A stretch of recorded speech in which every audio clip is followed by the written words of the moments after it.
नमस्ते दोस्तों। चलिए आज बात करते हैं शेयर मार्केट के बारे में। शेयर मार्केट होता क्या है? ये बना ही क्यों है? चलता कैसे है? इससे फायदे क्या मिल सकते हैं और नुकसान कहां-कहां हो सकता है? और सबसे अहम सवाल, आप इसमें पैसा कैसे लगा सकते हैं? ये मेरा चौथा या पांचवां वीडियो है फाइनेंशियल एजुकेशन के ऊपर।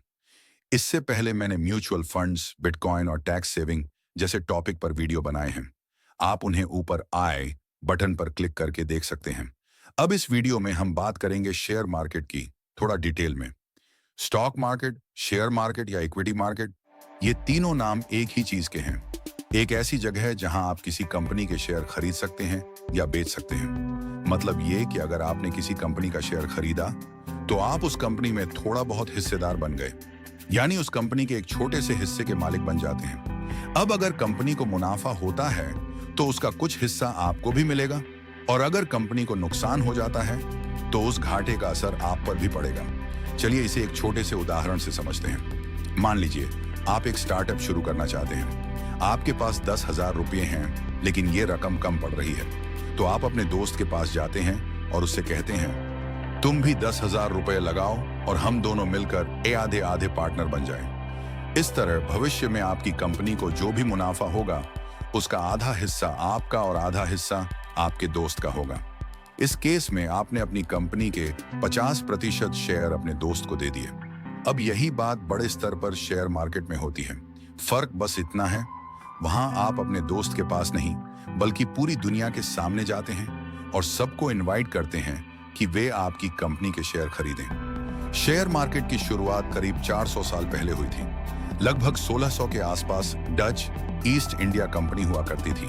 जैसे इंग्लिश ईस्ट इंडिया कंपनी थी, वैसे ही नीदरलैंड्स में डच ईस्ट इंडिया कंपनी थी। उस समय लोग समुद्री यात्राओं के जरिए नई नई जगहों की खोज करते थे। दुनिया का पूरा नक्शा तब तक खोजा नहीं गया था, तो कंपनियां अपने जहाज भेजती थीं दूर दराज की जगहों से व्यापार करने के लिए। ये सफर हजारों किलोमीटर लंबा होता था और इसमें बहुत सारा पैसा लगता था, और उस समय इतना पैसा किसी एक व्यक्ति के पास नहीं होता था। तो लोगों से कहा गया कि वे उनके जहाजों में पैसा लगाएं। जब ये जहाज दूर दूर के देशों में जाते और वहां से खजाना या सामान लेकर लौटते, तो जिन लोगों ने पैसा लगाया था उन्हें भी मुनाफा मिलता था। लेकिन इसमें बड़ा खतरा था, क्योंकि उस जमाने में आधे से ज्यादा जहाज वापस नहीं आते थे। कुछ डूब जाते थे, कुछ टूट जाते थे और कुछ लुट जाते थे। कुछ भी हो सकता था। इसलिए लोगों ने सोच समझकर एक जहाज में पूरा पैसा लगाने की बजाय 5-6 अलग अलग जहाजों में पैसा लगाना शुरू कर दिया, ताकि कम से कम एक जहाज तो वापस आ ही जाए। हर जहाज कई लोगों से पैसा लेता था। इस तरह धीरे धीरे शेयर मार्केट जैसा सिस्टम बन गया।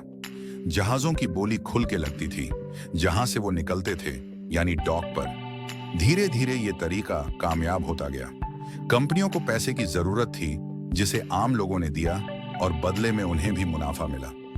आपने इतिहास में पढ़ा होगा कैसे ईस्ट इंडिया कंपनी और डच ईस्ट इंडिया कंपनी उस वक्त बहुत अमीर बन गई। आज हर देश में अपना अलग स्टॉक एक्सचेंज होता है, और किसी भी देश की अर्थव्यवस्था का बहुत बड़ा हिस्सा अब शेयर मार्केट पर निर्भर करता है। स्टॉक एक्सचेंज वो जगह होती है, कोई बिल्डिंग या ऑनलाइन प्लेटफॉर्म, जहां कंपनियों के शेयर खरीदे और बेचे जाते हैं। मार्केट को दो हिस्सों में बांटा जाता है, प्राइमरी मार्केट और सेकेंडरी मार्केट।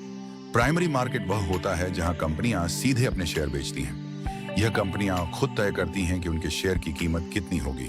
हालांकि इसमें भी कुछ नियम होते हैं। कंपनियां मनमाने तरीके से कीमत नहीं रख सकती, क्योंकि बहुत कुछ इस बात पर निर्भर करता है कि लोग कितनी डिमांड करते हैं। जिस कंपनी के शेयर खरीदने वाले लोग कितना भुगतान करने को तैयार हैं, वही असली कीमत तय करता है। अगर किसी कंपनी का कुल मूल्य 1 लाख रुपए है, तो वह 1 लाख शेयर बना सकती है और हर शेयर की कीमत 1 रुपया रख सकती है। लेकिन जब डिमांड ज्यादा होती है, यानी ज्यादा लोग शेयर खरीदना चाहते हैं, तो कंपनी अपने शेयर की कीमत बढ़ा भी सकती है। आजकल कंपनियां एक प्राइस रेंज तय करती हैं, एक न्यूनतम और एक अधिकतम कीमत, और उसी रेंज में अपने शेयर बेचती हैं। हर एक शेयर की कीमत बराबर होती है। कंपनी पर निर्भर करता है कि वो कुल कितने शेयर जारी करना चाहती है। मान लीजिए कंपनी की कुल वैल्यू यानी कीमत 1 लाख रुपए है, तो वो चाहे तो 1 लाख शेयर बना सकती है। हर शेयर की कीमत 1 रुपया रखकर, या फिर 2 लाख शेयर बना सकती है और हर शेयर की कीमत 50 पैसे रख सकती है। जब कंपनियां शेयर मार्केट में अपने शेयर बेचती हैं, तो वो कभी भी पूरे 100% शेयर बेचती नहीं हैं। कंपनी के मालिक ज्यादातर ज्यादा शेयर अपने पास ही रखते हैं, ताकि कंपनी के फैसले लेने की ताकत उनके पास बनी रहे। अगर सारे शेयर बेच दिए जाएं, तो सारे शेयर खरीदने वाले ही कंपनी के मालिक बन जाएंगे, और जब सारे मालिक बन जाते हैं, तो सबको कंपनी के फैसले लेने का हक मिल जाता है। लेकिन जिसका पास 50% से ज्यादा शेयर होंगे, वही असली मालिक माना जाएगा। इसलिए ज्यादातर कंपनी के फाउंडर 50% से ज्यादा शेयर अपने पास रखते हैं। जैसे फेसबुक के 60% शेयर आज भी मार्क जुकरबर्ग के पास हैं। अब जो लोग किसी कंपनी के शेयर खरीदते हैं, वे उन्हें आगे किसी और को बेच भी सकते हैं। इसी को सेकेंडरी मार्केट कहते हैं, जहां लोग एक दूसरे के साथ शेयर खरीदते और बेचते हैं। प्राइमरी मार्केट में कंपनी खुद शेयर की कीमत तय करती है, लेकिन सेकेंडरी मार्केट में कंपनी का कोई कंट्रोल नहीं होता। यहाँ कीमत पूरी तरह डिमांड और सप्लाई पर निर्भर करती है। अब सवाल ये होता है कि हम कैसे समझें कि शेयर मार्केट ऊपर जा रहा है या नीचे। इसके लिए इंडेक्स बनाए गए हैं, जैसे सेंसेक्स और निफ्टी। सेंसेक्स बताता है कि बॉम्बे स्टॉक एक्सचेंज की टॉप 30 कंपनियों के शेयरों का औसत क्या ट्रेंड दिखा रहा है, मतलब इन 30 कंपनियों के शेयर मिलाकर ऊपर जा रहे हैं या नीचे। ये सेंसेक्स से पता चलता है। सेंसेक्स का पूरा नाम है सेंसिटिविटी इंडेक्स। मान लीजिए सेंसेक्स 40,000 पर पहुंच गया है, तो ये नंबर अपने आप में ज्यादा कुछ नहीं बताता। असल में इसका मतलब तभी समझ आता है जब हम इसे पुराने नंबरों से तुलना करें, क्योंकि ये नंबर मनमाने तरीके से शुरू किया गया था। शुरुआत में 30 कंपनियों के शेयर की कुछ वैल्यू ली गई और उस आधार पर एक बेस नंबर बनाया गया, जैसे 500। फिर समय के साथ जैसे जैसे कंपनियों के शेयर बढ़े, वैसे वैसे सेंसेक्स भी बढ़ता गया और आज ये 40,000 तक पहुंच चुका है। यानी इन 30 कंपनियों के शेयर पिछले 50 सालों में कितने ऊपर नीचे हुए, इसका अंदाजा हमें सेंसेक्स से होता है। ऐसा ही एक और इंडेक्स है, निफ्टी। निफ्टी का मतलब है नेशनल प्लस 50। निफ्टी बताता है कि नेशनल स्टॉक एक्सचेंज की टॉप 50 कंपनियों के शेयरों की कीमत ऊपर जा रही है या नीचे। अब अगर कोई कंपनी पहली बार अपने शेयर आम जनता को बेचना चाहे, तो इसे कहते हैं पब्लिक लिस्टिंग, और अगर ये पहली बार हो रहा है तो इसे कहते हैं आईपीओ यानी इश्यूड पब्लिक ऑफरिंग। मतलब कंपनी पहली बार जनता के सामने अपने शेयर पेश कर रही है। ईस्ट इंडिया कंपनी के जमाने में ये सब करना बहुत आसान था। कोई भी कंपनी अपने शेयर बेच सकती थी बिना किसी सख्त नियम कानून के। लेकिन आज ये प्रक्रिया बहुत जटिल और लंबी हो गई है, और ऐसा होना भी जरूरी है। जरा सोचिए, अगर ये पूरा सिस्टम बहुत आसान हो जाए तो लोग आसानी से धोखा भी दे सकते हैं। कोई भी नकली कंपनी बनाकर झूठे आंकड़े दिखाकर लोगों से पैसे लेकर शेयर बेच सकता है और फिर पैसे लेकर गायब हो सकता है। ऐसे कई बड़े स्कैम भारत में हो चुके हैं, जैसे हर्षद मेहता स्कैम या सत्यम स्कैम। इन सब में तरीका लगभग एक जैसा था, लोगों को बेवकूफ बनाना, झूठ बोलकर शेयर बेच देना और पैसा लेकर भाग जाना। इन स्कैम्स की वजह से स्टॉक मार्केट वालों को समझ आया कि अब नियम खड़े करने होंगे और सिस्टम को धोखा रहित बनाना होगा। इसलिए आज के समय में शेयर मार्केट में आने के लिए कड़े नियम बनाए गए हैं। इस पूरी प्रक्रिया को देखरेख करता है SIBI, यानी securities and exchange board of India. SIBI ये जांचता है कि कौन सी कंपनी मार्केट में आ सकती है और क्या वो सही तरीके से काम कर रही है या नहीं। अगर आप अपनी कंपनी को मार्केट में लाना चाहते हैं, तो CB के सारे नियम पूरे करने पड़ेंगे। जैसे बारन, आपकी कंपनी के खाते कम से कम 2 अलग अलग ऑडिटर्स से चेक होने चाहिए। पूरी प्रक्रिया में 2 से 3 साल भी लग सकते हैं। और हाँ, आपकी कंपनी में पहले से कम 50 शेयर धारक होने चाहिए। अगर आप शेयर बेचने की कोशिश करते हैं लेकिन कोई खरीदने में रुचि नहीं दिखाता, तो SIBI आपकी कंपनी को मार्केट से बाहर भी कर सकता है। अब सवाल यह उठता है, आप शेयर मार्केट में पैसे कैसे लगाएं? ईस्ट इंडिया कंपनी के समय लोग सीधे डॉक्स पर जाकर बोलियान लगाते थे। इंटरनेट से पहले लोग बॉम्बे स्टॉक एक्सचेंज की बिल्डिंग में जाकर ही काम करते थे। लेकिन आज के जमाने में इसके लिए बस 3 चीजें चाहिए, एक बैंक अकाउंट, एक ट्रेडिंग अकाउंट और एक डीमैट अकाउंट।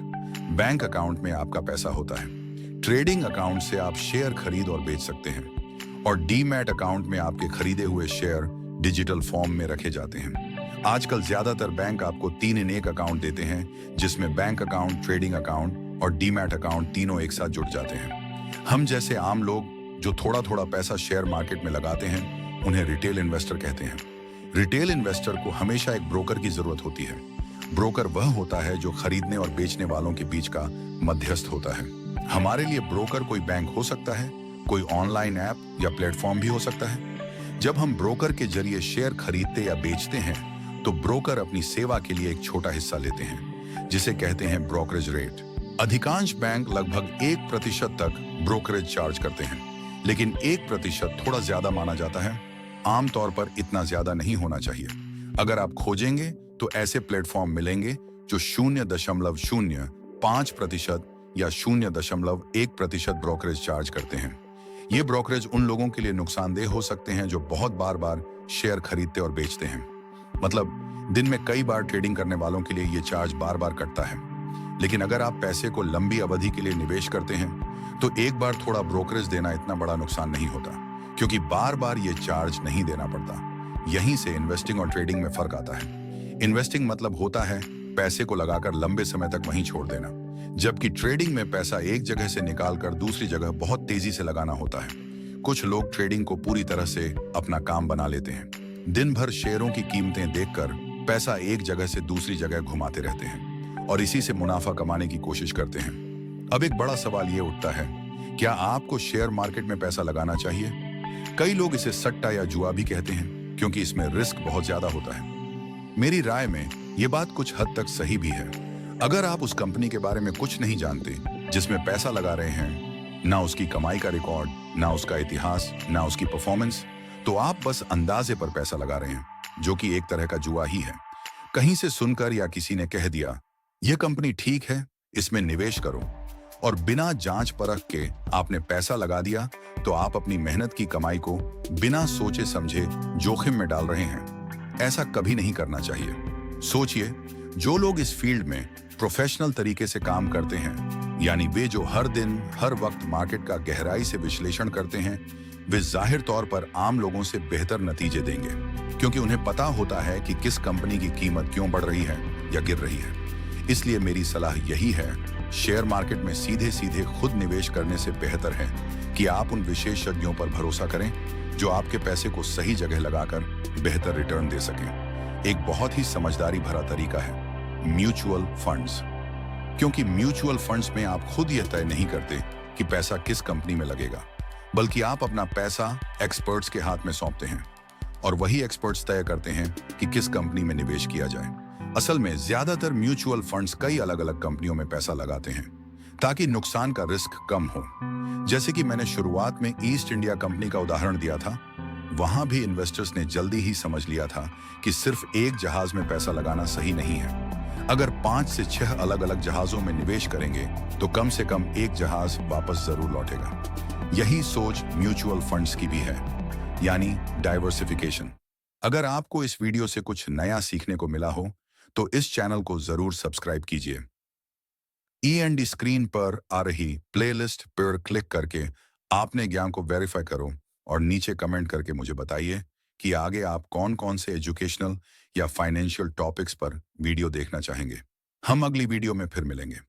तो धन्यवाद।